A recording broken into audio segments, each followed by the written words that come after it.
Hello, is Mr. Judy Feilis agus bhí mission aigithtain dú ar seán taismid gime acu. Fáilte go Còig Diogan.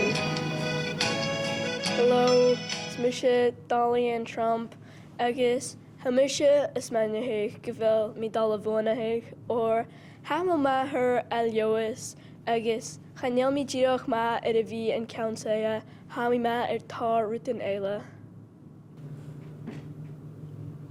Dúlich, ba mi ar TikTok.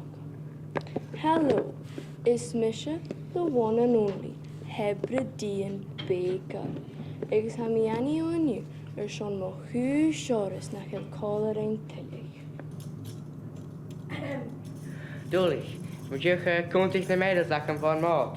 Hallo, is Mr. Rudy Gray, mar ach pasakit, agus am mi dul búnig seo ar sean hangag am top notch.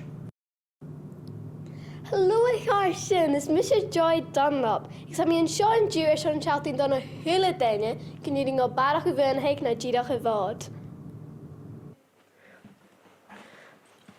Hello, is Misha Ian McKeever, no, Costello. Get a hami nish ar muriach a lica leon hami haas de brin Gaelic. Ok, maha. Nes has na finneigh leis a thula duine, bhí mi sin na fáin amach cumar a ha an gime seo a gopur. Nuair a háiseach is á an Gaelic, ja bhí Còig Diogan ar seán na buzzig isteach agus fricars mí fricars cuitigh an ile.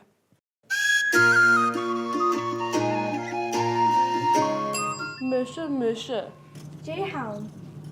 Oran a clique, ach barog ar sin sé, oran Costello hína haun. Seo acah in ná óran. An dar samsa! Is Misha a bhaun. Chabaun, is Misha a bhaun. Ní sin replay.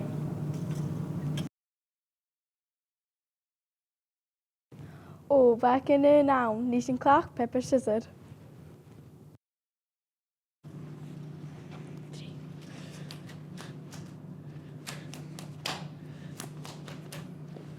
Whoa!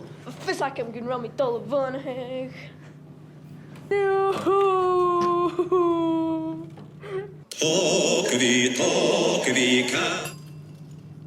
Oh, well, I fis glé bhac am ar an áran seo. Sé suas leis I Gaelic a haun, agus chuala mi an 2050 an an piarst ag an mád náisianta. Nuair a bhuanig bun Sgoil City Scott agus bhaid díadach álainn. Suas leis a Gaelic.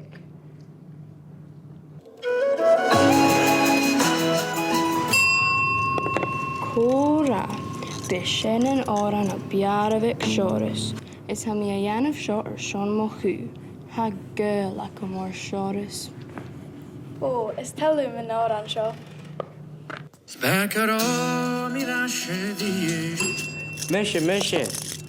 Ein árain sáidirach mérvalach ar seán séan san fras. Sé an tráia haun.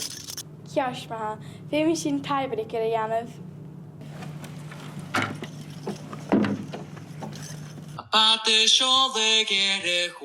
Bata seolig!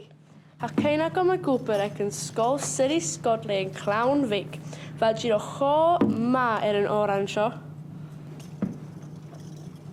Seo acah na penguin Jeranach. Rudy Gray, Joy Dunlop, Hebridean Baker, Dol Yang, agus Costello, ga. Sé Costello ha bhuanach ag an dú. Sé gime gárach a haun coiú, agus cuideach ha mi hast an ceann saia. Gynne bhach, seoch iad tú licht nach de bhuanig mi ítir. Fiús eigen spúnis an san búnscoil, ó gynne bhach. Well a carson, but for a second moment I'll buinnig or ha mi always buinnig. Hey, speak Gaelic.